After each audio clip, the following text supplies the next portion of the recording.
Sabe aquele documento que dá o pontapé inicial em todo e qualquer processo na justiça? Pois é, ele é a chave que liga a máquina do judiciário, que transforma um problema da vida real em uma ação judicial de verdade. Hoje a gente vai desvendar o que está por trás da petição inicial, o ponto de partida de absolutamente tudo. Parece uma pergunta óbvia, né? Mas a resposta revela toda a estrutura que sustenta o nosso sistema de justiça. As regras que definem esse comecinho são a garantia de que todo o resto do caminho seja seguro e previsível. Vamos entender juntos como essa base é construída? Bem, esse aqui é o nosso roteiro. A gente começa com a peça que dá a partida em tudo. Depois, vamos ver como se escolhe o destino certo para ela.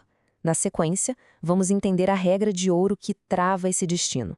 E, por fim, dar uma olhada nas raras situações em que o caminho precisa ser alterado. Então, vamos lá, direto para o ponto de partida. A petição inicial, gente, é muito mais que um monte de papel. É o ato que, oficialmente, dá vida a um processo judicial. A expressão-chave aqui é romper a inércia. Pensa comigo, o Poder Judiciário é uma máquina enorme, potente, mas ele não liga sozinho. Ele precisa ser provocado. E a petição inicial é exatamente essa provocação. É o impulso necessário para que essa engrenagem gigante da justiça comece finalmente a gerar. Na prática, a petição funciona como um verdadeiro mapa do tesouro, ou melhor, um mapa do processo, com três funções cruciais. A primeira, como a gente viu, é ligar a máquina. A segunda é desenhar as fronteiras da briga. Ela diz quem está processando quem e por qual motivo.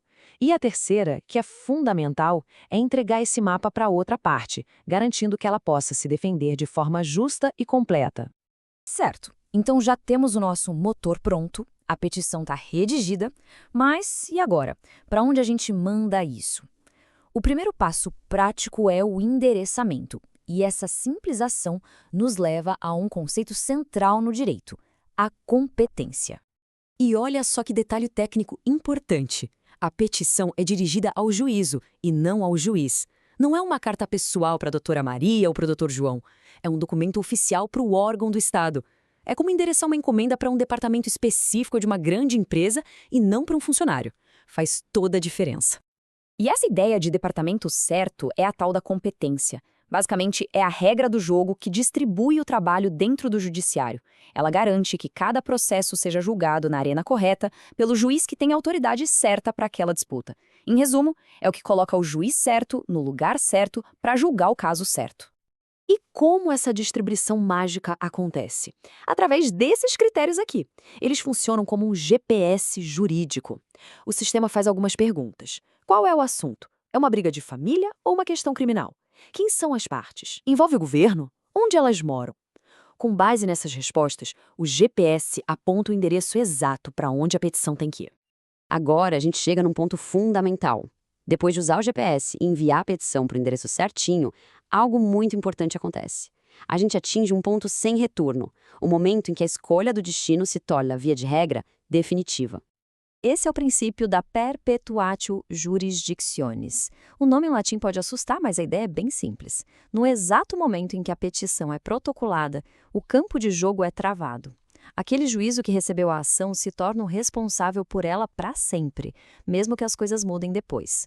Esse conceito pode parecer um pouco abstrato, eu sei, mas com uma analogia do nosso dia a dia, tudo vai ficar perfeitamente claro. É exatamente isso. Perfeito, não é? O protocolo da petição é como o registro da carta nos correios. A partir daquele segundo, o destino está selado. O sistema basicamente congela a fotografia daquele momento para garantir que o processo tenha um rumo estável e que ninguém possa mudar as regras no meio do jogo. Vamos visualizar essa jornada. Primeiro, o protocolo, que é o registro da nossa carta. Em seguida, a fixação, que é quando o endereço fica travado. E, por fim, a estabilidade. Não importa se o réu se muda para outro estado ou se uma nova lei sobre competência territorial é criada, o processo continua, por regra, naquele endereço original. Mas por que tanta rigidez? Simples, para garantir justiça e previsibilidade. Essa regra dá segurança porque todo mundo envolvido sabe onde o processo vai correr do início ao fim.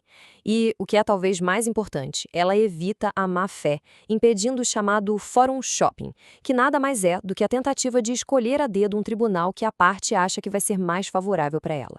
Isso não pode acontecer.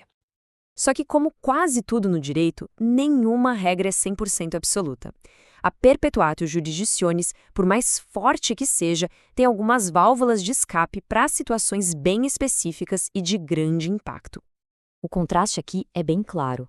A regra geral quer dar estabilidade para as partes do processo. Já as exceções, por outro lado, protegem um interesse maior, um interesse público na boa organização da justiça. E aí, elas forçam uma mudança de rota. E quais são essas situações de força maior? São só duas.